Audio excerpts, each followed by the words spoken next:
minum kopi.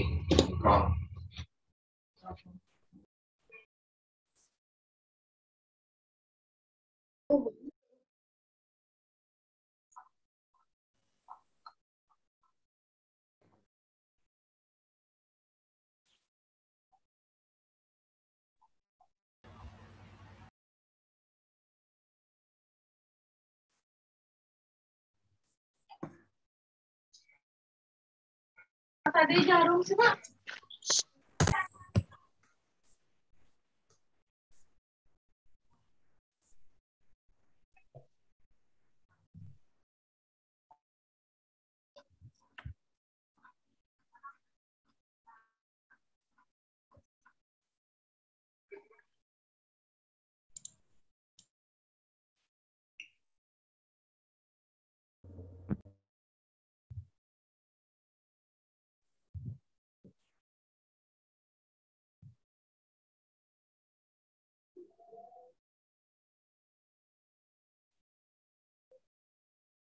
Amin.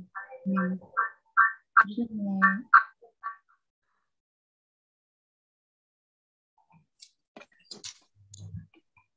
Kak Fauzan izin untuk memulai kelas.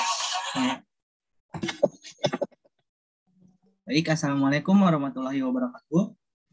Selamat datang dan selamat malam dan selamat datang di Kelas UTBK Ambis Bareng dan Terjaga. Terima kasih kepada para peserta yang telah menyempatkan waktunya untuk join Zoom PBM pada malam ini. Dan ya, seperti yang kita lihat, baru 5 menit sudah full 300. Dan terima kasih kepada Kak Fauzan Ar-Rasyid yang telah menyempatkan waktunya untuk mengajar PBM pada event kali ini yang bernama Jago Belajar, yang diselenggarakan oleh Ambis Bareng dan Terjago Education. Mungkin, acara kelas kali ini tidak hanya via Zoom, tetapi ada via live YouTube-nya. Bisa dilihat di YouTube-nya Terjago. Untuk ketertiban kelas pada malam ini, dimohon untuk semuanya tidak menyalakan mikrofonnya, dan mohon untuk tertib dengan menggunakan kolom chat dengan sebaik-baiknya. Mungkin kepada Kak Fauzan, boleh dimulai kelasnya.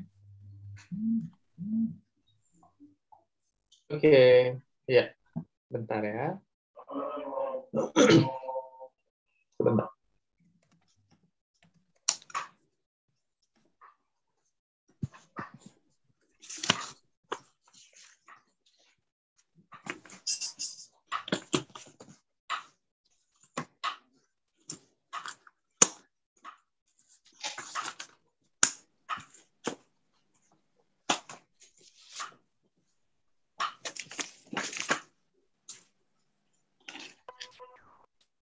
Oke, suara saya terdengar ya? Sudah. Terdengar. Oke, terdengaran ya? Udah? Terdengar Kak Aman. Oke, good. Oke. Ya, selamat malam teman-teman semua. Semoga selalu dalam keadaan sehat-sehat.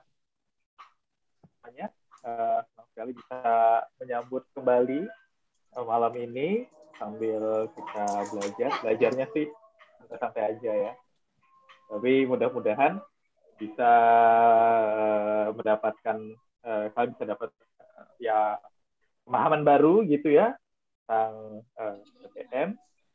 Hari ini kita akan belajar tentang kelas kata dan imbuh afiksat. Jadi ini juga salah satu hal yang penting selesai gitu. Oke. Nah, saya share screen ya.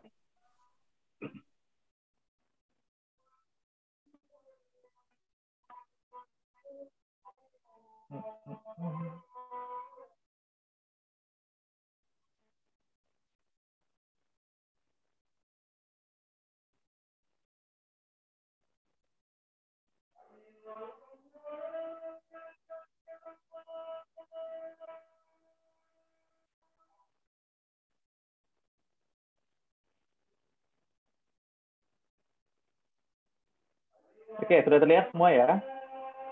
Aman ya? Aman, Kak. Aman, Kak. Oke.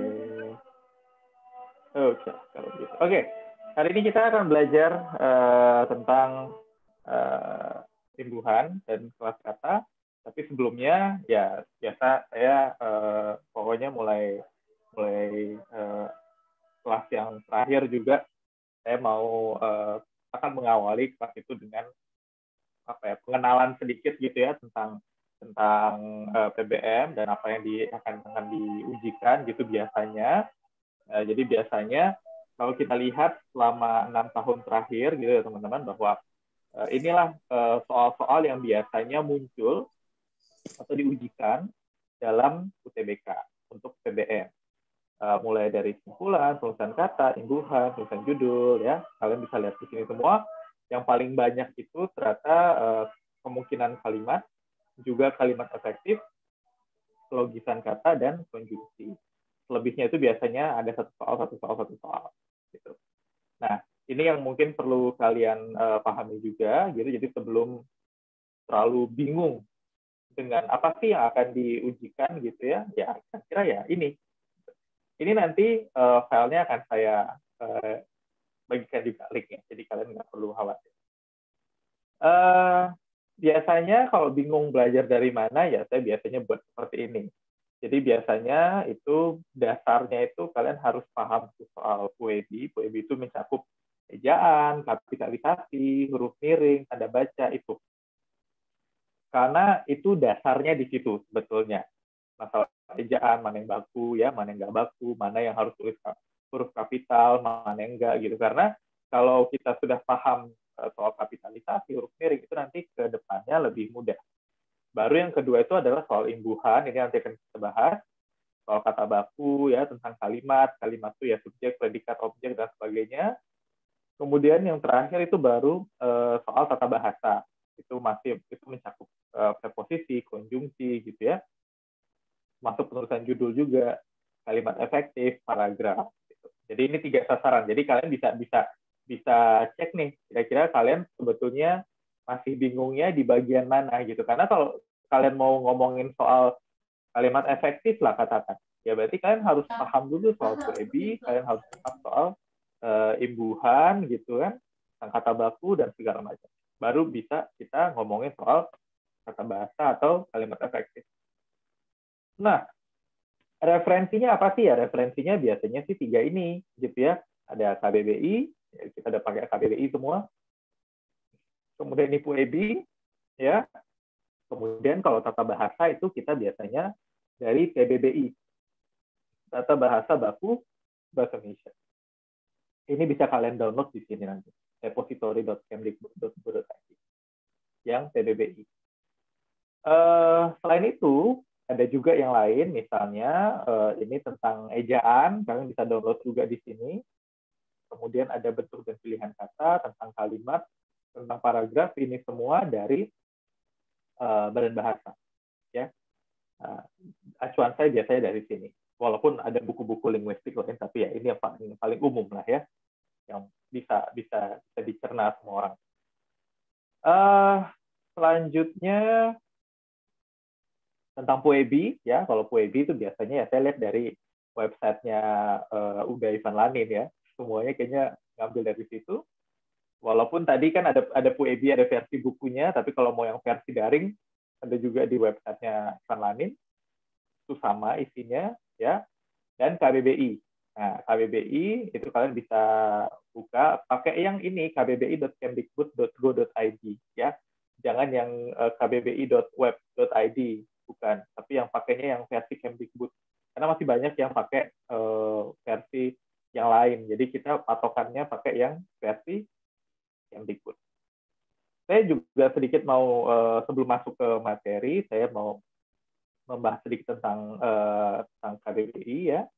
Jadi, ya pada dasarnya semua yang tadi itu sebetulnya bisa kalian akses juga sebetulnya di medsos saya gitu. Jadi kalau emang males baca bukunya, males baca di PDF yang tadi, sebetulnya di highlight saya itu semuanya udah lengkap.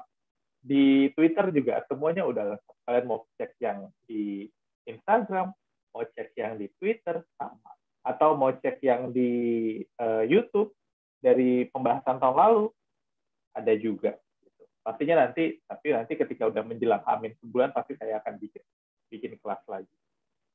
Gitu ya. Kemudian, nah untuk KBBI, nah saya mau kasih sedikit penjelasan tentang gimana sih kita menggunakan KBBI. Ya. Nah misalnya teman-teman di sini ya ngelihat kita ketik kata teras gitu ya. Nah, teras ini nanti kan dia akan keluar dua nih. Ada teras.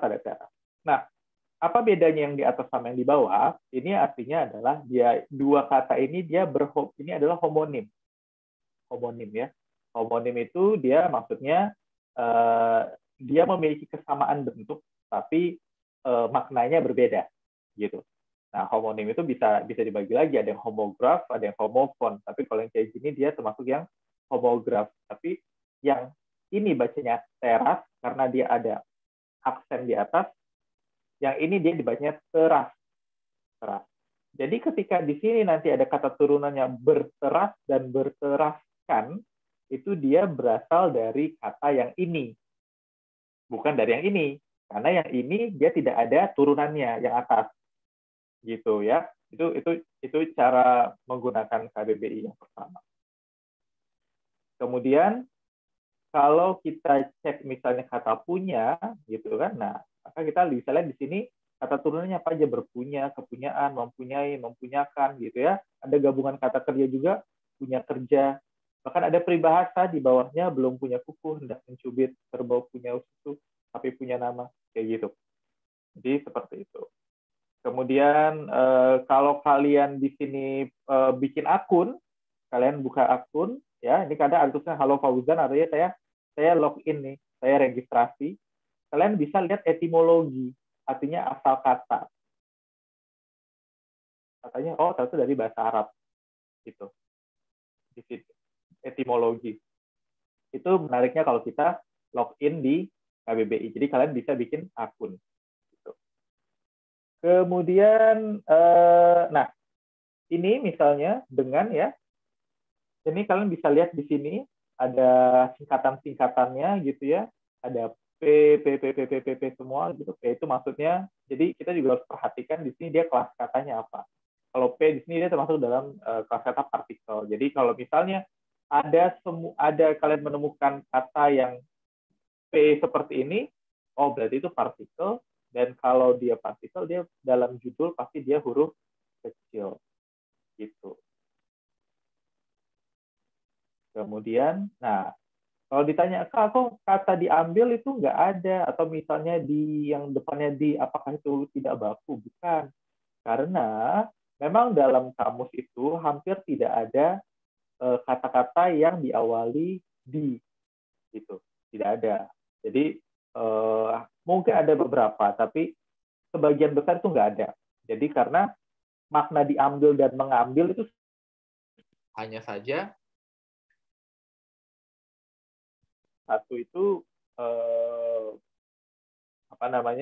pasif, yang satu aktif. Tapi secara makna sebetulnya nggak berbeda, gitu ya. Oke, kita baru masuk ke yang serius. Jadi hari ini kita belajar tentang kelas kata dan afiksasi. Afiksasi itu imbuhan ya. Jadi sama afiks, imbuhan, afiksasi itu istilah istilah linguistiknya sebetulnya. Tapi kalau teman-teman mungkin lebih banyak mendengar imbuhan.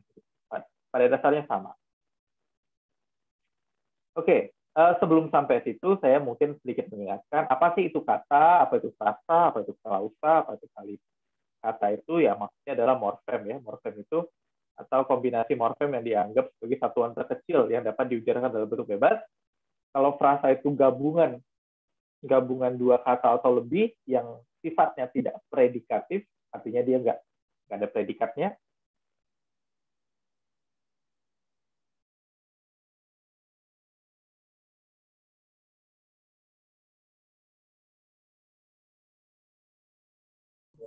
Kak, suaranya hilang. Oh, sorry.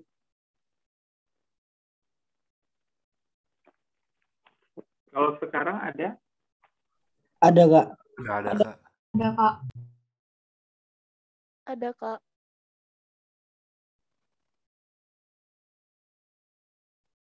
Sekarang udah terdengar? Udah, Kak. Udah, Kak.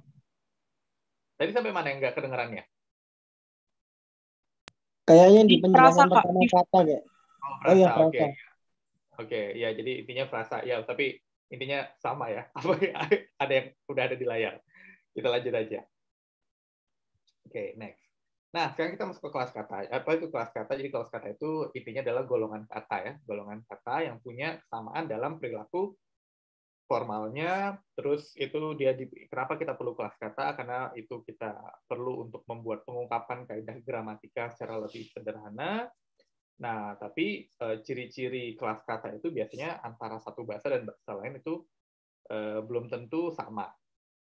Dalam arti ciri kata kerja dalam bahasa Indonesia dengan ciri kata kerja bahasa Inggris belum tentu sama, gitu. Karena kalau misalnya dalam bahasa Inggris, teman-teman tahu ya, ada namanya kata kerja bantu atau model verbs, misalnya kayak to be, gitu ya. Atau misalnya will, shall, should, gitu kan. Tapi kalau dalam bahasa Indonesia, akan itu bukan kata kerja. Tapi kalau dalam bahasa Inggris, akan itu termasuk, atau will ya, will itu termasuk dalam model atau auxiliary verb gitu ya. Jadi beda. Jadi tiap bahasa itu beda-beda. Jadi nggak bisa disamakan. Karena kalau di kita, akan itu masuknya dia adverbs. Nah, ada berapa kelas kata dalam bahasa Indonesia? Ada banyak, ada 13. Setidaknya yang resmi lah ya, yang diakui itu ada 13. Tapi di sini saya kasih bintang yang perlu kalian pahami aja. Kalau yang lain mau kalian tahu ya nggak apa-apa. Tapi yang penting harus kalian tahu itu adalah setidaknya verba, kata kerja, adjektiva atau kata sifat, nomina itu kata benda, preposisi kata depan, dan konjungsi. Hari ini kita fokusnya di 3 ini aja. Karena kalau tambah ini, nanti kalian pusing. Jadi, saya fokusnya di verba, adjektiva, dan nomina. Yang lainnya ini kalian cukup tahu aja. Gitu ya. Cukup tahu.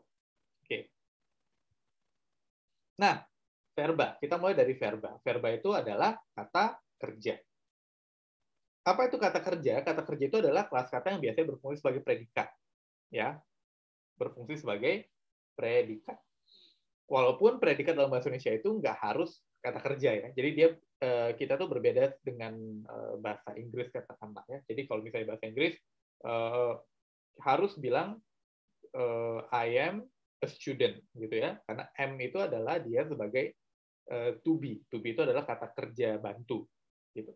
Kata kerja bantu. Tapi kalau dalam bahasa Indonesia ketika kita bilang saya mahasiswa gitu atau saya pelajar itu boleh-boleh aja kan, walaupun tidak ada kata kerja di situ. Jadi itu yang uniknya bahasa Indonesia. Jadi tapi biasanya memang verba itu biasanya berfungsi sebagai predikat. Sebagian besar verba mewakili unsur semantis, ada perbuatan, keadaan, atau proses. Biasanya dia tentang itu. Dan dalam bahasa Indonesia, verba ditandai dengan kemungkinan untuk diawali kata tidak dan tidak mungkin diawali kata sangat, lebih, dan sebagainya. Artinya apa? Ketika kalian bingung, verba itu yang mana sih? Gitu ya. Coba kalian tambahin kata tidak atau mungkin jangan. Maka itu adalah verba.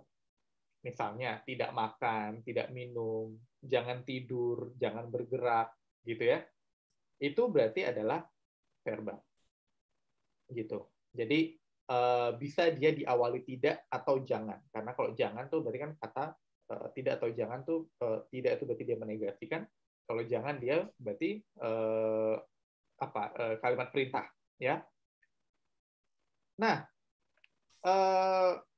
afiksasi atau imbuhan yang membentuk verba itu ada banyak. Sebetulnya bukan cuma ini, ada lebih banyak. Tapi saya berikan sebagian aja, sesuatu yang cukup umum gitu ya. Teman-teman pasti tahu dengan imbuhan me ya, ada imbuhan ber, ter, di, beran, berkan, mei, mekan, memper, memperkan, memperi, diperkan gitu. Kalau kalian menemukan kata-kata yang imbuhannya ini, bisa jadi itu verba. Bisa jadi. Kenapa bisa jadi? Karena ada juga misalnya yang depannya imbuhannya ber, ternyata itu dia kata sifat. Bisa, ada. Atau yang misalnya imbuhannya me, ternyata dia tuh kata sifat, bisa jadi, ada. Tapi itu dia, makanya kita tes dengan tambahkan jangan. Gitu. Ya, jangan. Karena kalau misalnya kata berbahaya, ya, berbahaya sekilas itu kayaknya bisa ditambahkan tidak berbahaya, gitu, tidak berbahaya. Oh, terus belakang, oh depannya oh berarti itu verba. Tapi coba pakai jangan berbahaya. Kan aneh ya. Artinya apa? Artinya berbahaya itu sebetulnya bukan verba, tapi itu adalah adjektiva, kata sifat, gitu loh. Jadi itu harus hati-hati. Tapi bahwa imbuhan-imbuhan ini membentuk kata kerja, iya, tapi tidak mutlak, gitu ya, tidak mutlak. Selanjutnya ada adjektiva atau kata sifat. Apa tuh kata sifat? Kata sifat itu adalah kata yang menerangkan kata benda atau nomina. Nah, dalam bahasa Indonesia, adjektiva itu punya ciri dapat bergabung dengan tidak dan partikel seperti lebih, sangat, dan sebagainya. Adjektiva juga bisa dipakaikan tidak, didahului kata tidak. Misalnya tidak rajin, tidak malas, tidak pintar, ya, tidak kaya, tidak luas, tidak pendek, tidak tinggi, gitu kan? Tapi bisa juga kita pakai misalnya lebih mahal, lebih murah, ya, kurang besar, kurang luas, kurang mewah. Itulah adjektiva. Jadi kalau kalian bingung adjektiva itu seperti apa, tambahkan di depannya lebih atau kurang, gitu ya. Nah, afiksasi pembentuk adjektiva ini juga ada banyak, tapi biasanya adjektiva itu dia pakai akhiran, gitu. Akhiran, ada akhiran al, ya, akhiran il, iyah, alamiah, gitu ya, naluriah, gitu kan. Ada akhiran if, aktif, produktif. Nah, itu pasti kata sifat. Sufiks ik, ya, is, istis, ya. Atau ada awalan se, awalan ter. Kalau ter ya udah pasti. Kalau misalnya kita bilang terbaik, tercantik, terhebat, terkuat, itu kan udah pasti kata sifat. Ada kean, ya, kebanjiran. Nah, kebanjiran itu kan kata sifat. Nah ini juga tadi yang saya bilang berbahaya gitu. Ada me dan sebagainya macamnya. Tapi kebanyakan biasanya adjektiva itu biasanya dia banyak menggunakan akhiran. Akhiran-akhiran seperti ini biasanya itu adalah serapan, gitu, serapan. Kemudian ketiga adalah nomina atau kata benda. Apa itu kata benda? Kata benda adalah kelas kata yang biasanya dapat berfungsi sebagai subjek atau objek dalam klausa. Biasanya subjek atau objek itu adalah kata benda. Ya, kata benda ini seringkali berpadan dengan orang, benda atau hal yang dibendakan. Jadi bukan cuma sesuatu yang ada wujudnya, gitu ya. Pemikiran itu kata benda, abstrak, ya kan? Kesenangan itu kata benda, abstrak, gitu kan? Dalam bahasa Indonesia nominal ditandai dengan kemungkinan untuk diawali kata bukan. Ini udah pasti.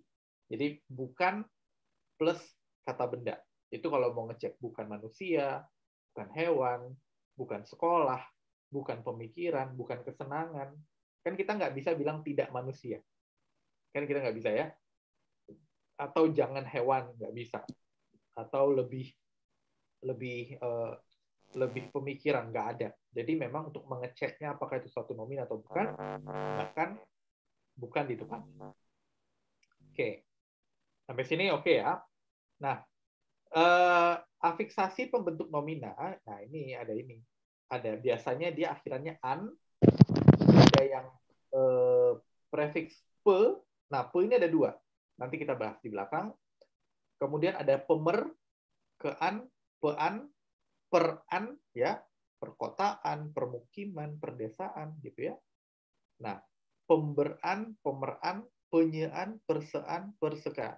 Biasanya sebagian besar nomina itu biasanya dia diawali dengan pe kalau dia berbentuk kata turunan, ya, biasanya pe. Jadi yang pe itu biasanya adalah kata benda. Gitu. Oke, lanjut. Nah, sekarang kita ngomongin soal imbuhan. Nah, mungkin teman-teman udah banyak yang tahu nih ya, udah banyak yang tahu ada yang namanya prinsip KPST ya. Tapi saya akan coba ulang lagi supaya nggak pada bingung ya dari awal. Jadi ada yang namanya kata-kata yang harus luluh gitu ya kalau diikuti oleh imbuhan tertentu. Khususnya adalah imbuhan me. Kemudian kombinasi afiks mekan dan mei. Kalau itu diikuti dengan, ingat kata kuncinya. Kata kuncinya adalah kata dasar. Jadi kalian harus ingat apa kata dasarnya. Kata dasar itu adalah kata yang tidak ada imbuhannya sama sekali. Oke? Jadi kalau me diikuti dengan kata dasar yang awalnya itu K, dan setelah K itu diikuti vokal, maka me, mekan, me ini harus berubah jadi meng. Gitu ya. Jadi kalau me ketemu dengan kirim, jadinya apa? Mengirim. Mengirim. Ya, kita tahu kan, mekan ketemu dengan kata, jadi mengatakan. Mengatakan. Ya, mei ketemu kuasa menjadi Menguasai. Oh, ya. Nah, begitu juga dengan pe, sama. Jadi bisa dua ya, bisa me, bisa pe. Kalau pe ketemu yang kata dasarnya awalnya k dan diikuti vokal, dia juga jadi peng. Dan kalau pean dia jadi pengan. Jadi kalau pe ketemu kirim jadi pengirim, ya kan? Pean jadi pengiriman, ya. Pengataan ada nggak? Saya harus cek dulu. Oh, bukan pengataan. Itu beda. Itu perkataan ya. Pengataan nggak ada. Tapi karena tadi saya samain contohnya. Pean dengan kuasa jadinya penguasaan, gitu kan? Nah, itu kalau kalau ketemu huruf K. Nah, contoh. Jadi kalau koordinasi jadinya apa? Kalau dengan me atau pe, apa? Koordinasi. Apa? Mengoordinasikan. Yakin? Ayo apa? Mengoordinasi. Mengkoordinasikan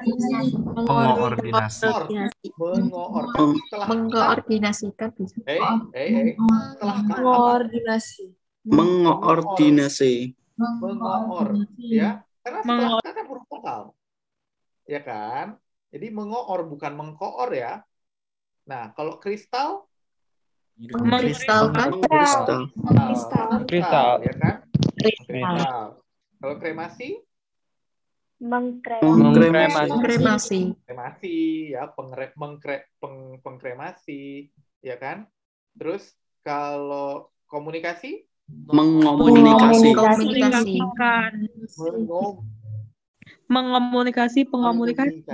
Harus luluh ya, mengomunikasikan. Iya, pengomunikasi dan mengomunikasikan. Jadi mengabarkan, ya kan? Mengabarkan, mengabari, gitu kan? Kritik, jadi mengkritik. Bukan mengkritik ya, bukan tapi mengkrit. Karena dia setelah K dia masih ada huruf konsonan, bukan vokal.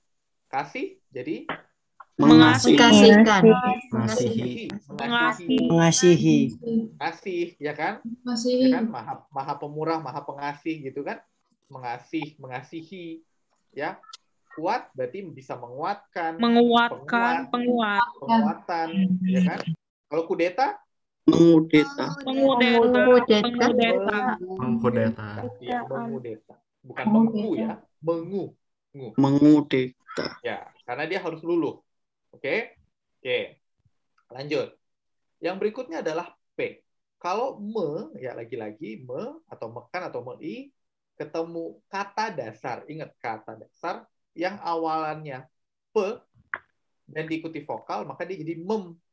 Misalnya, kalau ketemu putar jadinya Memutar. Kalau mekan ketemu penting jadinya Mementingkan. mei ketemu padat Memadati. ya gitu. Dan kalau misalnya dia pe sama, ya kan? Sama. Jadi misalnya jadi pemutaran, pementingan, pemadatan gitu ya. Sama. Dia jadi pem. Oke? Nah, yuk kita coba. Sekarang kalau publikasi jadinya apa? Mempublikasikan. Mempublikasikan. M ya. P-nya nggak ada. P-nya udah nggak terdengar. Mempublikasikan. Karena setelah P ada huruf U. Ya. Program jadinya Memprogramkan. memprogram. Ya. Memprogram. Produksi jadinya Memproduksi. Produksi kan juga bisa. praktik jadinya Mempraktikkan. sat jadinya Memusatkan. ya, memusatkan. Pisah Memisah. Memisahkan. potong, Memotong. Memotong. Memperinci.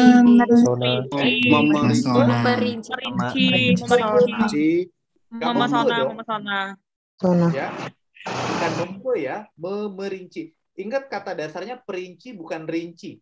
Jadi kalau rincian itu salah. Ya, rincian itu salah. Kata dasarnya adalah perinci. Kalau ditambahin an jadinya perincian.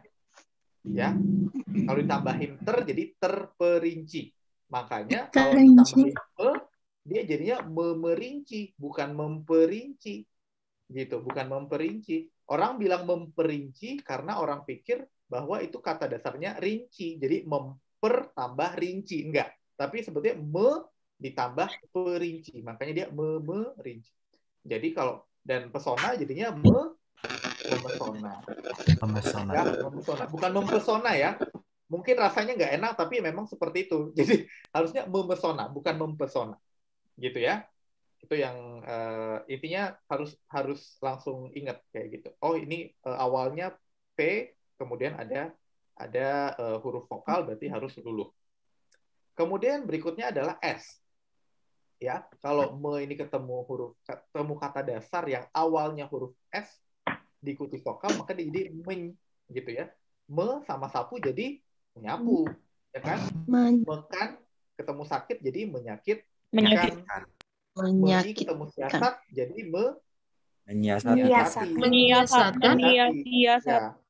menyiasati. Dan begitu juga dengan pe sama jadi ya. Ini sama penyapu, penyakitan ya, penyiasatan gitu atau penyiasat gitu ya. Bisa. Nah, kita coba. Suci jadi Menyucikan. Jadi kalau kita bilang menyuci itu maksudnya suci, bukan mencuci ya. Kalau cuci itu dia nggak luluh, dia harusnya mencuci. Tapi kalau suci dia jadinya menyucikan. Oke? Sembelih Menyembelih.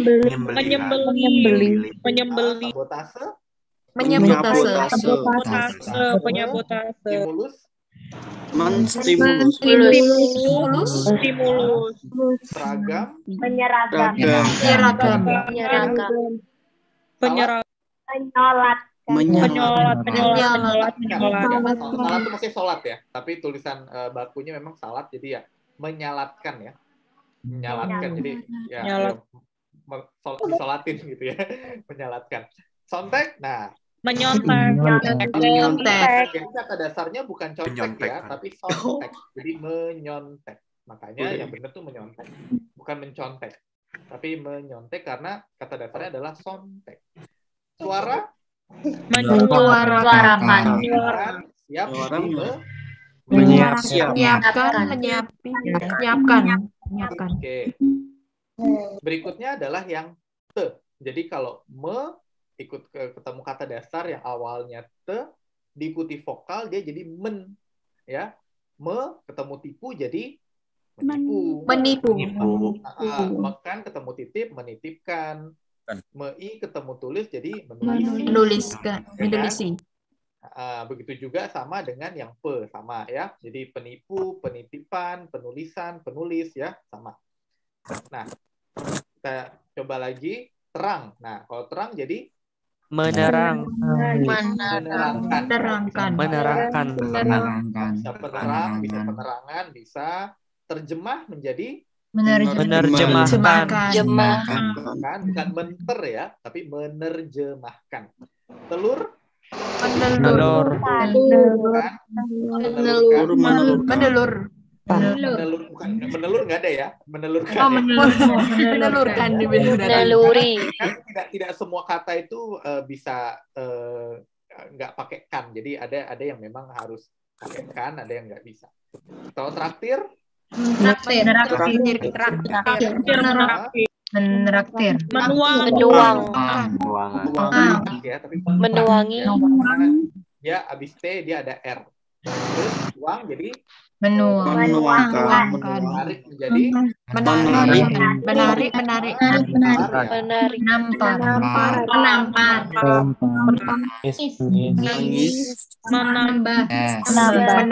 Menambahkan. Menambahkan. Oke. Ya, menambahkan.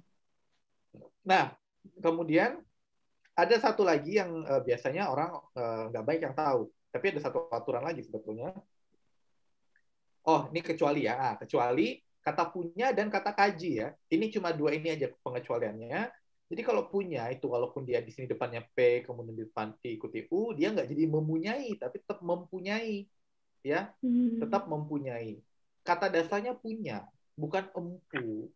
Saya banyak banget dapat komentar kenapa mempunyai itu nggak luluh, karena banyak yang bilang, gurunya bilang itu karena kata dasarnya empu. Enggak, kata dasarnya punya, bukan empunya, bukan.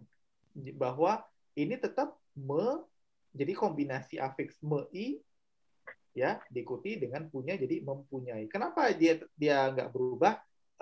Banyak yang bilang katanya karena memang itu lebih mudah diucapkan sama lidah orang Indonesia, artinya jadinya ini pengecualian jadinya mempunyai. Sedangkan kalau kaji ya, kaji kalau bertemu kaji itu bisa mengkaji, bisa mengaji. Jadi dia bisa luluh, bisa enggak, tergantung apa yang dimaksud. Kalau yang dimaksud itu baca Al-Qur'an, dia luluh, jadinya mengaji. Tapi kalau dalam arti mengkaji itu kita meneliti, kita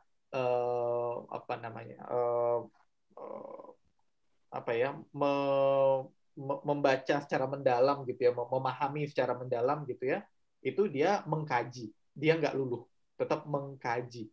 Jadi pengecualian cuma dua ini aja. Mempunyai tetap sama, mengkaji dan mengaji itu bisa dua-duanya tergantung apa yang dimaksud.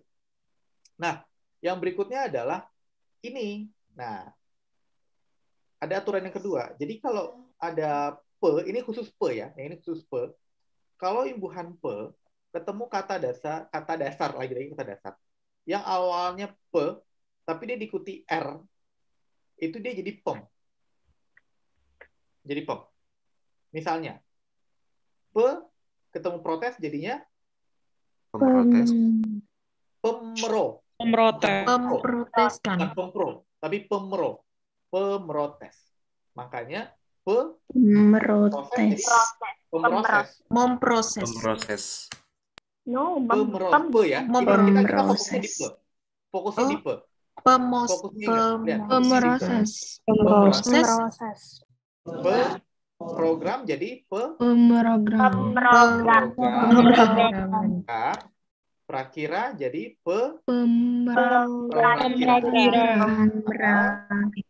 prakarsa jadi kan? Produksi. Jadi ini hanya yang pe saja. Pe kalau diikuti kata dasar yang ya, P, setelah P itu adalah R, nah dia harus jadi pem.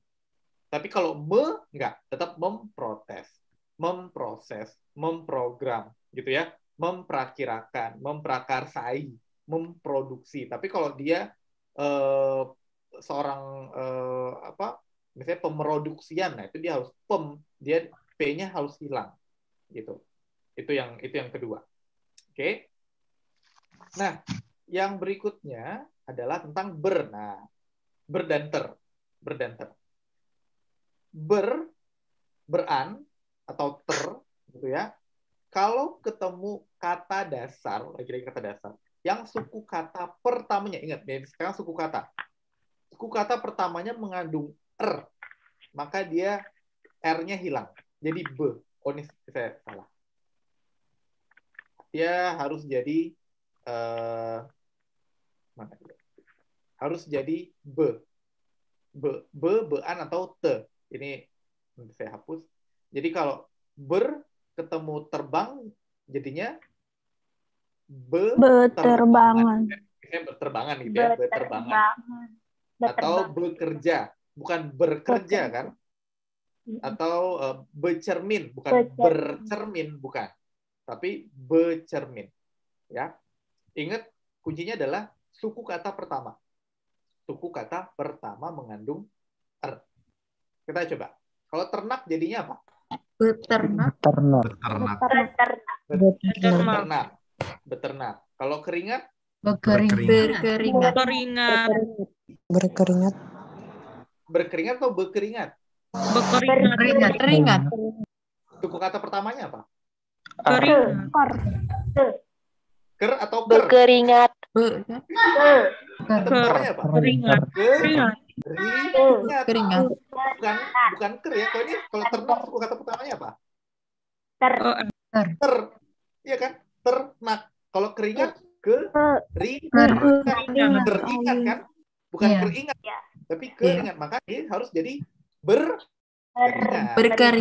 Nah, kalau cerna? Becerna. Pakai ter? Bercerna. Ter. Oh, Bercerna. Atau te? Ter atau te? Cerna. Kata dasarnya apa? Kata pertamanya Gak pakai. ya kan? Jadi harus Nah, ya. Kalau ter dengan percik jadinya apa?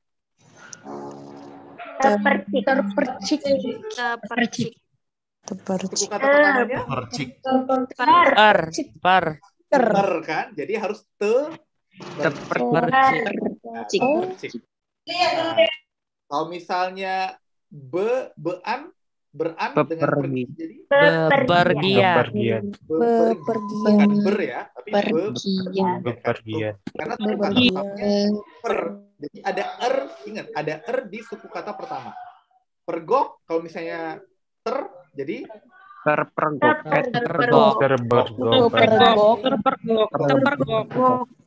bukan ter ya, tapi Tepergok. Merek. ada. Kalau merek jadinya Bermerek.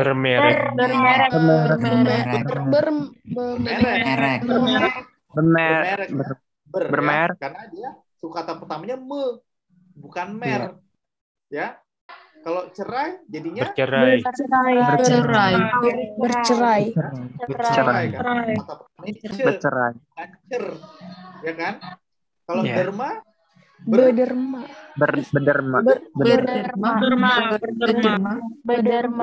betul. Iya, karena suku kata pertamanya der ya. Jadi itu ingat ya. Jadi kalau dia kuncinya adalah di kata dasar ada suku kata pertamanya mengandung er. Kalau keringat suku kata pertamanya bukan tapi ke, ya kan? Cerai suku kata pertamanya ce bukan cer, gitu kan? Merek bukan mer tapi me, gitu. Jadi makanya dia harus tetap ber atau ter, ya, tergantung. Oke, lanjut.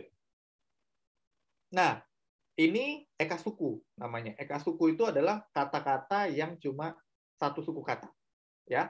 Jadi kalau me, ya, atau pe sama, kalau dia ketemu kata yang eka suku, dia harus jadi penge. Misalnya me ketemu cat jadinya Mengecat. Kalau mekan cap jadi ya mengecapkan gitu ya. Mengecapkan. Nah, ya bisa mei juga bisa atau mengetesi nggak ada sih, mengetes biasanya ya, mengetes gitu. Begitu juga dengan yang pe ya. Kalau pe ya dia jadinya pe antara pe atau pean gitu ya. Jadi penge atau pengean. Saya pengecat, pengecap gitu ya, pengetes, pengetesan, pengecapan, pengecatan gitu kan. Jadi kalau karena cap tes itu kan cuma satu suku kata. ya. Jadi kalau dia ada satu suku kata, dia jadi menge atau penge. Jadi kalau cor jadi Mengecoran. cor, ya. Jadi mengelap, ya. Jadi mengelap, Mengelap. Mengetik. Mengetik. mengelas, Mengelas. Mengelap. Mengelem. Mengelem. Mengebom. Mengebom. Mengetren.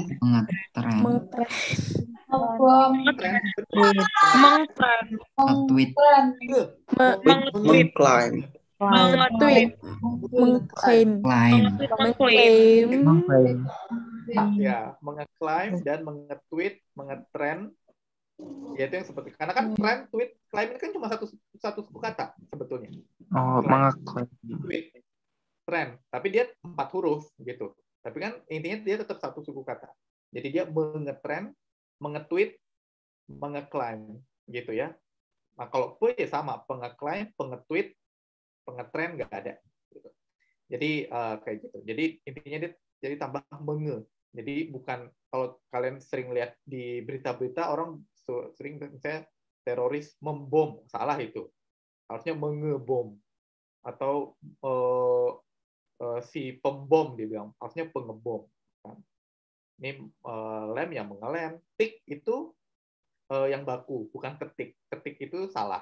Jadi mengetik itu asalnya dari menge dan tik, atau me ditambah, me diikuti oleh tik gitu ya. Tapi karena dia cuma satu suku kata, makanya me jadi menge.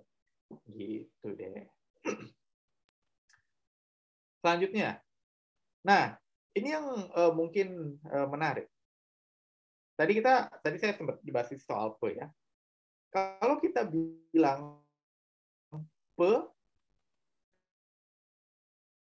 pekerjaan, mana yang benar? Pekerjaan atau pengerjaan? Apa pekerjaan? Apa dua-duanya benar? Kan aneh ya. Kan, atau misalnya petinju. Dua-duanya. Petinju atau jadi peninju? Dua-duanya benar, Kak. Dua-duanya benar. Tapi apa bedanya? Tapi kan imbuhannya sama. Tapi kenapa bisa ada dua bentuk yang berbeda gitu kan? Atau ajar. Ajar ada bisa pelajar, ada pengajar. Pelajar itu dari pe ketemu ajar kok, benar. Dan pengajar juga dari pe ketemu ajar. Jadi bukan ada bentuk lain, enggak. Tapi pelajar itu ya dari pe ketemu kata ajar, jadi pelajar, pengajar juga sama. Tapi kan secara makna kan berbeda ya. Nah, ini yang menarik kadang. Jadi kalau bingung yang betul petinju atau peninju, pekerjaan atau pengerjaan, ya sebetulnya dua-duanya memang benar. Cuma jadi gimana kita bisa menjelaskan si fenomena ini gitu ya? Kenapa bisa ada pelajar, bisa pengajar dengan dengan satu imbuhan yang sama gitu ya?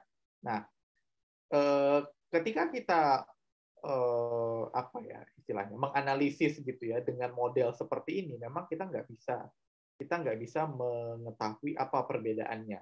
Tapi kalau kita lihat dari proses pembentukannya, kita bisa kelihatan. Maksudnya gimana? Misalnya gini. Nah, jadi ada yang namanya pendekatan proses. Jadi bahwa kata ajar itu dia bisa terbagi menjadi dua.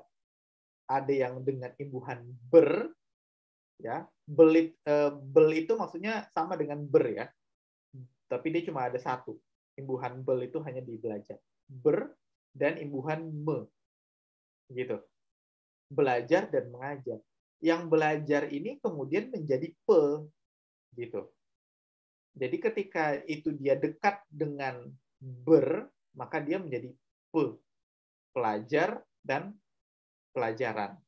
Ketika me, dia menjadi pengajar. Jadi dia di sini ini yang nanti luluh itu yang di bagian ini. Dan juga pengajaran. Gitu. Contoh yang mungkin lebih jelasnya kayak gini. Misalnya bekerja, ya. Kerja. Tadi kan kalau kerja itu kan harusnya luluh ya. Ya kan? Karena huruf K, kemudian ada E, ada huruf vokal. Tapi kenapa bisa ada pekerjaan dan bisa ada pengerjaan? Karena pekerjaan ini dia asalnya dari bekerja, gitu. Asal dari bekerja. Jadi karena dia di sini ya, karena dia di sini imbuhan tapi kan karena dia di sini ker ya, jadi kan dia bekerja. Nah, maka dia di sini menjadi pe. Tapi kalau dia karena di sini adalah kalau kan dia berarti harus luluh, maka mengerjakan ini dia nanti prosesnya menjadi pengerjaan. Jadi ketika kita bilang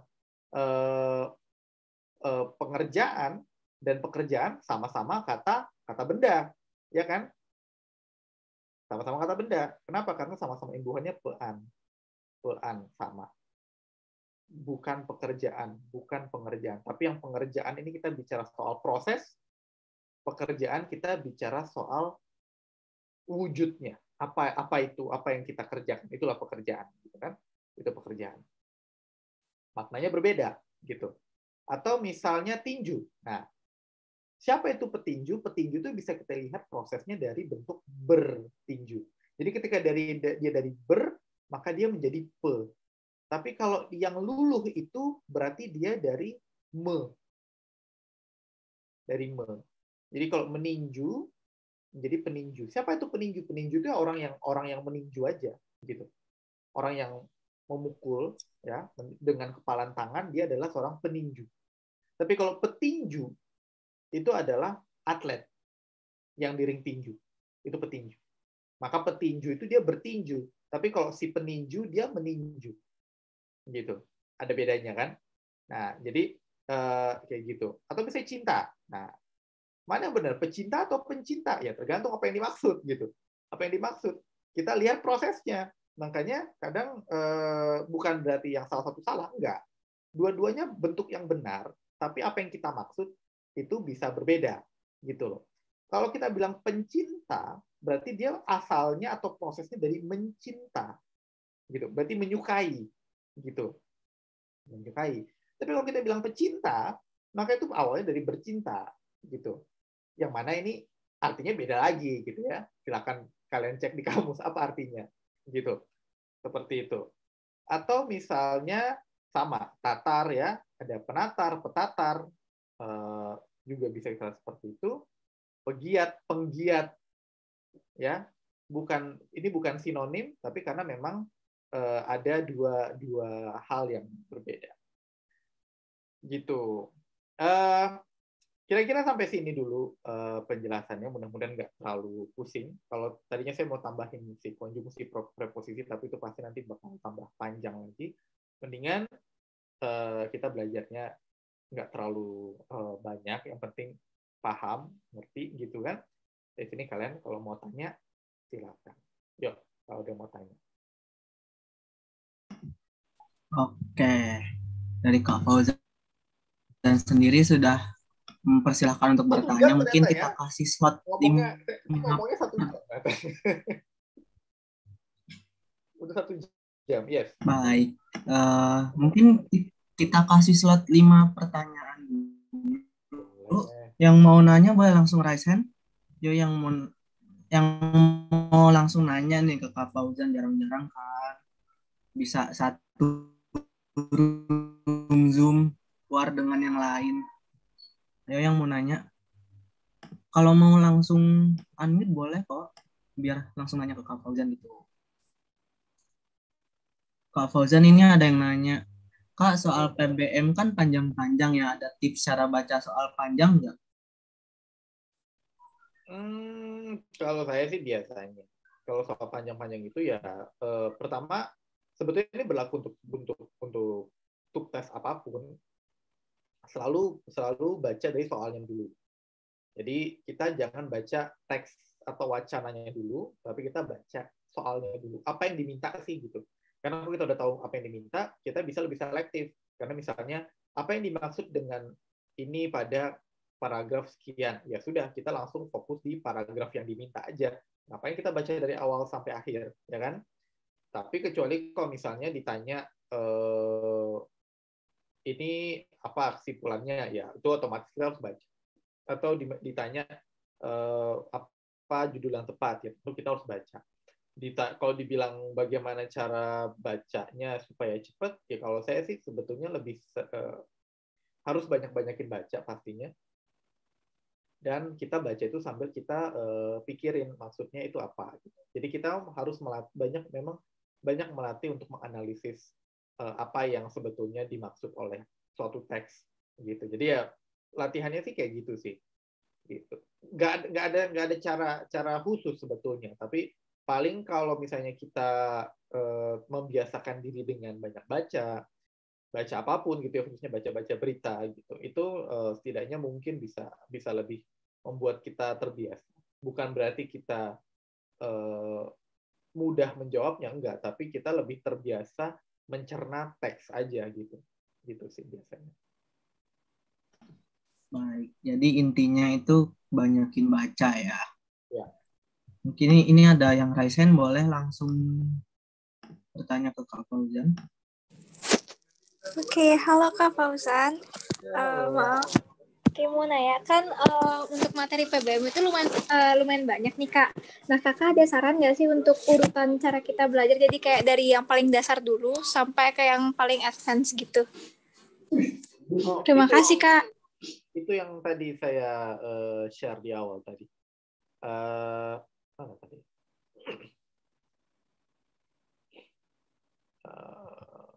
Nah ini ya, yang ini tadi. Nah ini yang tadi saya bilang.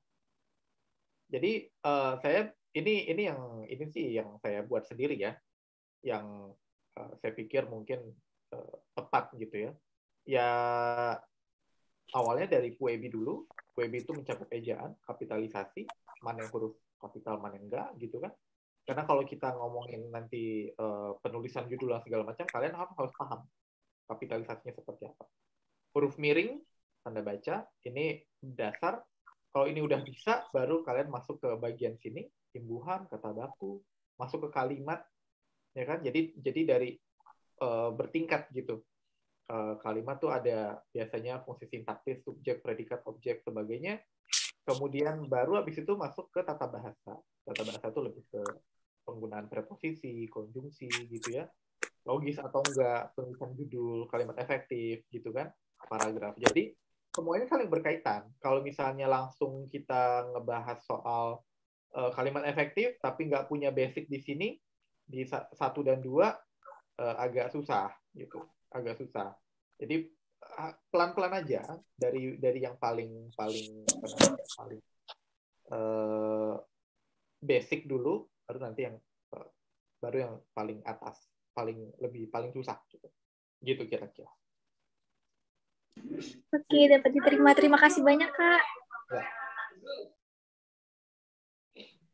Baik, mungkin ada yang mau bertanya lagi ya sebelum kita selesai.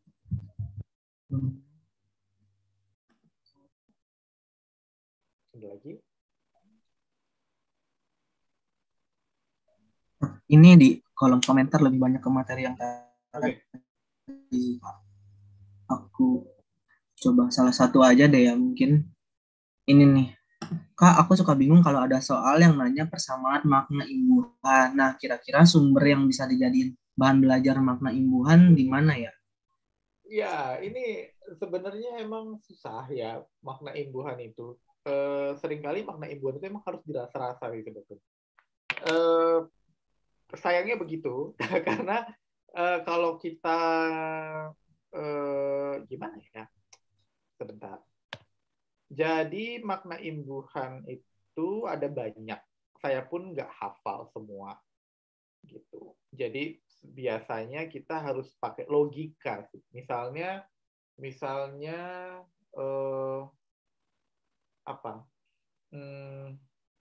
menghancurkan itu apa? Berarti kan membuat jadi hancur gitu kan. Jadi paling kayak gitu. Jadi kayak kita harus mikir-mikir sendiri, harus ngerasa-rasain gitu ya, ngerasa-rasain kira-kira ini maknanya apa. Terus yang paling dekat atau paling memungkinkan maknanya sama yang ditanya itu apa. Itu emang nggak mudah sih sebetulnya. Tapi saya pikir dalam beberapa kasus dalam beberapa pilihan jawaban itu biasanya cukup logis dan kelihatan perbedaannya. Walaupun mungkin ada satu dua pilihan tuh kadang suka agak tricky gitu ya, agak mirip-mirip ini apa gitu ya. Tapi saya pernah bahas sih di Twitter, di Instagram saya juga pernah bahas. Cuma memang nggak semua karena itu banyak banget. Saya bahkan cuma bahas yang verba kalau nggak salah. Saya cuma bahas yang verba. Saya coba di mana ya? Saya pernah bahas. Saya cek.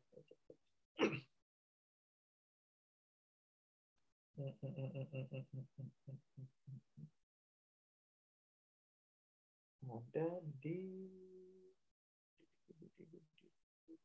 Oh, ini dia. Prefix. Nah. Nah, ada di sini. Benar nggak?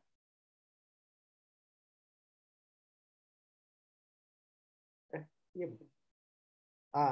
Iya. Oh, bukan. Kadang saya saking banyaknya pun saya lupa. Di mana ya? Makna imbuhan. Nah, ini ada kan? Nah, ada di sini. Makna imbuhan. Ada banyak. Jadi, ini saya cuma masukin yang tapi ini udah semua. Kemudian yang ada banyak. Bahkan aja tuh maknanya bisa ada 14. Ada keadaan, menerapkan kenikmatan, membubuhi gitu ya. Ini ada juga ada banyak. Berada 15, ada 16. Ada banyak lagi. Jadi saya pikir agak mustahil kalau untuk menghafalkan itu semua gitu. Karena saya pun bahkan gak hafal dan saya nggak mau ngafalin ini gitu. Ini banyak banget teman-teman. Jadi ya kalau kalian penasaran sih kalian bisa aja baca-baca di sini. Cuma ya pada akhirnya saya pikir sih harus kalian coba mainkan logika aja. Kira-kira apa yang pas gitu ya. Gitu deh. Ada lagi? Ya lebih memahami konteksnya. Ya, benar. Benar. Ada yang ini sih dari banyak pertanyaan Kak, pasti di-share ya Kak. Apa itu? File PPT. Oh iya pasti nanti ya. Nah, jadi buat yang ketinggalan jangan takut, nanti bakalan di-share kok PPT-nya di Twitternya Kak Fauzan mungkin. Iya, nanti saya share di Twitter atau di sini juga saya bisa sih. Nanti kan mana ya? Boleh. Mungkin ada yang mau bertanya lagi? Yang mau raise hand gitu?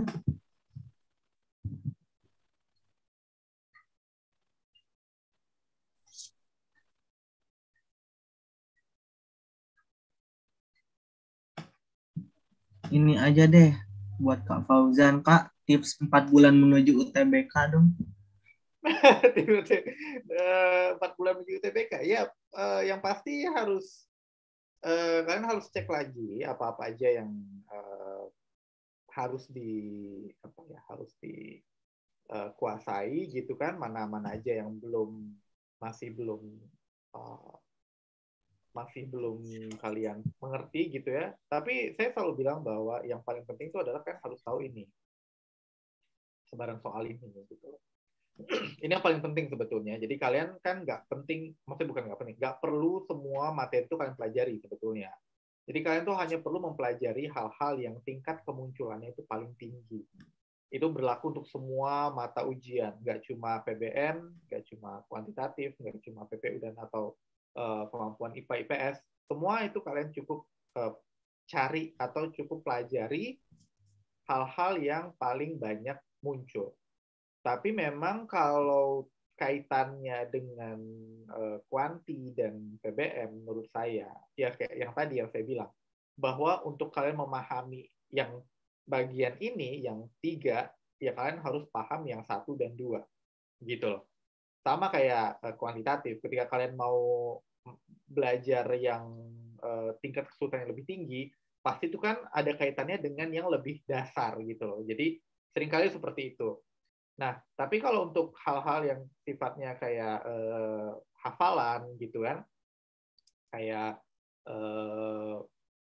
materi-materi soft home gitu kan, itu kan sesuatu yang sebetulnya cukup dihafal dan nggak semua harus kalian pelajari, makanya kalian harus tahu persebaran soalnya itu apa supaya kita nggak terlalu terbebani gitu kan. Dan jangan lupa kalian ada juga ujian bahasa Inggris itu kan yang terpisah gitu kan, itu mungkin 15 soal juga, jadi jangan sampai lupa nih yang bahasa Inggrisnya harus dipelajari semua, tapi nggak semua harus nggak harus kalian pelajari semua, cukup yang benar-benar penting aja. Nah, dari yang penting ini misalnya dari semua materi ini, mana yang kalian belum bisa atau belum paham, itu yang kalian pelajari gitu. Misalnya kalian belum mengerti soal kalimat efektif, ya maka kalian harus lebih banyak belajar tentang kalimat efektif. Cuma ya itu tadi, kalau kaitannya dalam bahasa Indonesia, kalau kalian mau ngomong kalimat efektif, kalian nggak mungkin nggak bersentuhan dengan soal imbuhan, soal ejaan, soal tanda baca. Jadi itu saling berhubungan satu sama lain sebetulnya. Tapi memang kalimat efektif itu sudah yang next levelnya gitu. Nah, jadi makanya harus seperti itu. Kalian harus bisa menentukan strategi belajarnya seperti apa. Hari ini belajar apa, besok belajar apa gitu kan. Dan ingat bahwa ketika nanti bisa kalian tryout itu kalian nggak mesti bagus nilainya saat itu gitu. Jadi kalian pelajari apa yang mau kalian pelajari hari ini gitu kan. Nanti ketika kalian tryout, apa yang kalian pelajari itu kalian harus bisa jawab kalau soalnya keluar. Kalau yang lain belum kalian pelajari dan kalian nggak bisa jawab, ya nggak masalah, nggak apa-apa. Jadi kita juga nggak terlalu nggak terlalu stres gitu ya. Kalian kan udah masih ada sekolah gitu, masih harus belajar ini, belajar itu. Jadi jangan buat diri terlalu stres juga. Kira-kira gitu. Oke, itu tips 4 bulan menuju TBK ya.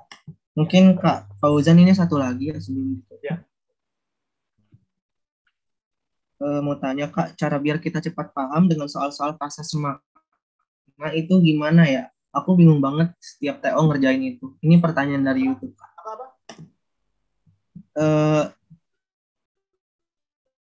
Cara cepat paham dengan soal-soal frasa semakna. Frasa semakna, frasa semakna. Ya, frasa semakna itu sebetulnya sama tadi, frasa semakna. Oke, ya pertama frasa gini. Frasa kan juga, frasa itu hampir sama kayak kelas kata tadi. Makanya kalau kita sudah paham isi kelas kata tadi, ada verba, ada adjektiva, ada nomina. Intinya 3 itu aja yang kalian kuasai. Nah, itu kan biasanya nanti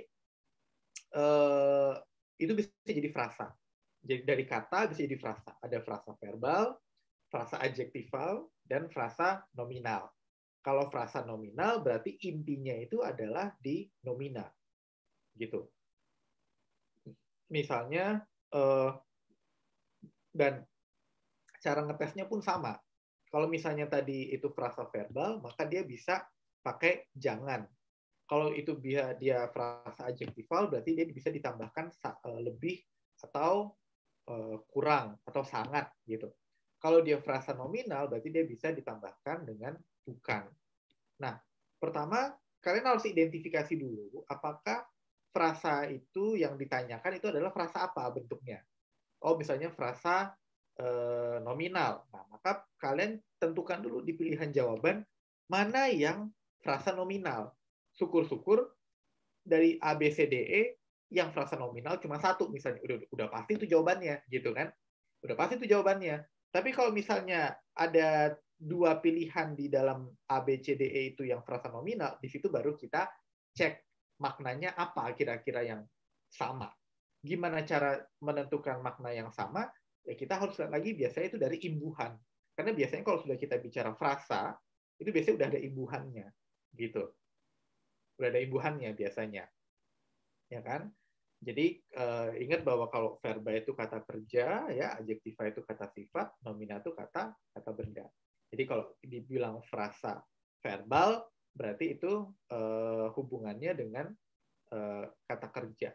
Gitu. Intinya itu ada yang di bagian depan. kalau kita bahasa Indonesia. Bahasa Indonesia tuh kita ada di bagian kata yang pertama. Misalnya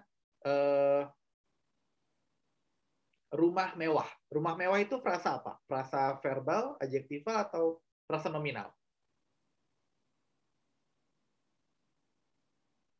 Rumah mewah. Apa itu? Nominal. Nominal. Kenapa? Karena intinya di rumah. Iya kan? Intinya di rumah. Intinya di rumah. Gitu. Tapi kalau bahasa Inggris kan red house. Atau misalnya apa namanya? Fancy house misalnya. Kalau bahasa Inggris kan dibalik. Tapi kalau bahasa Indonesia itu intinya yang di sebelah kiri gitu. Maka kita lihat yang di sebelah kirinya. Karena kalau rumah mewah, kita nggak bisa bilang tidak rumah mewah, nggak bisa kan? Atau lebih rumah mewah, nggak bisa kan? Tapi kita pasti bilang bukan rumah mewah. Kenapa? Karena itu artinya adalah frasa nominal gitu. Jadi sebenarnya itu cara identifikasinya sama dengan kelas kata. Itu makanya tadi ketika kita memang belajarnya harus bertahap. Ketika kita mau ngomongin soal frasa, kita harus paham dulu soal kelas katanya. Gitu. Nah, kalau kamu udah paham soal kelas katanya, ngomongin frasa sebetulnya nggak susah. Yang penting itu tadi, kamu udah paham bahwa ini frasanya, kamu udah bisa menentukan apakah ini frasa nominal, adjektifal, atau frasa verbal. Gitu. Ya, jadi seperti itu aja. Gitu. Oke? Ada lagi? Kayaknya cukup, Kak. Ini di kolom chat kebanyakan nanya tentang materi yang tadi sih.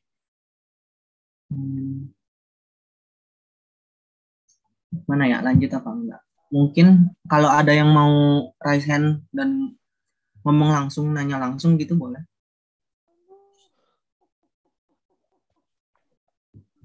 Mungkin kalau nggak ada, Kak Fauzan izin untuk dokumentasi dulu ya.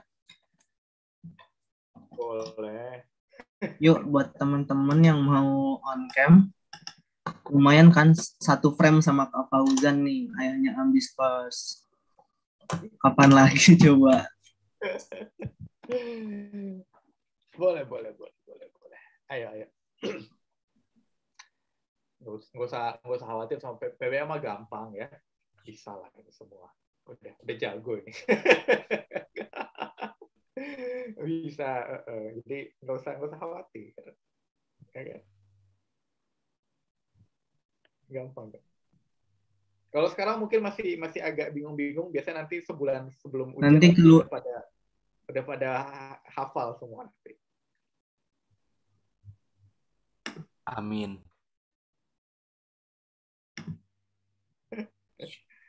Ya. Ini ada 253 orang. Yuk yang mau on cam lagi masih ditunggu. Wah, itu ada yang udah Tadi rame banget, Kak. 2022 tuh. Ada yang udah nulis FEB UI 2022. Macam-macam. Ada yang lagi di rumahnya, ada di Bikini Bottom, ada mana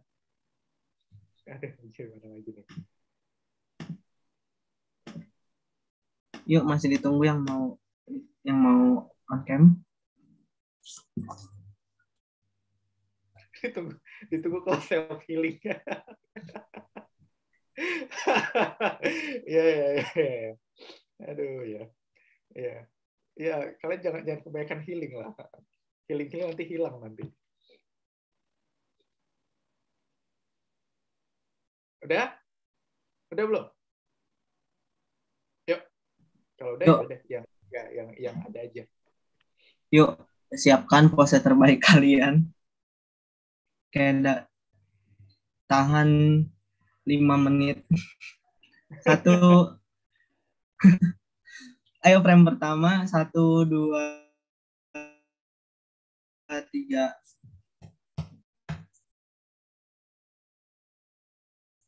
Lanjut masih posenya karena nggak tahu ada di room berapa. 1, 2, 3. Oke, slide ketiga. Bentar. Nah, posenya 1, 2, 3.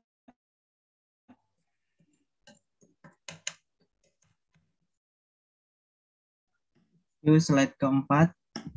Yang ada aja ya, jangan semuanya kebanyakan. Yang on cam aku screenshot.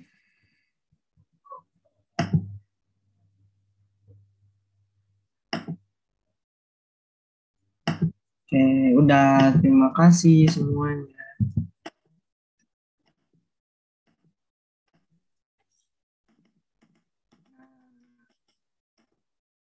Karena kelas PBM bareng Kak Fauzan sudah selesai, mungkin terima kasih kepada Kak Fauzan telah menyempatkan waktunya untuk mengajar di Penjago Belajar, Habis Bareng, dan Terjago Education. Semoga apa yang Kak Fauzan sampaikan tadi bisa bermanfaat dan nerap di ingatan kalian, dan semoga nilai PBM kalian itu memuaskan. Dan semangat Hamin 120 TBK 2022 ya. PBM belum ada yang pecah telur nih, apa nilainya maksimal. Kalau matematika udah banyak yang maksimal. Siapa tahu angkatan 2022 nanti yang PBM-nya. Amin, Kak. Ayo angkatan 2022 pecah telur PBM yuk. Iya, 2020, 2021 belum ada yang nilai maksimal nih. Saya masih penasaran nih kalau belum ada kayaknya nih. Kemarin paling tinggi itu berapa? 800. 800 iya, 800 sekian gitu. Iya, 800. Bahkan nggak nyampe 900. Kan nilai tertinggi kan 1000. Belum ada. Ini jadi tantangan ya. Bisa. Yuk bisa pecah telur ya, jangan lupa guys. PBM nilainya maksimal.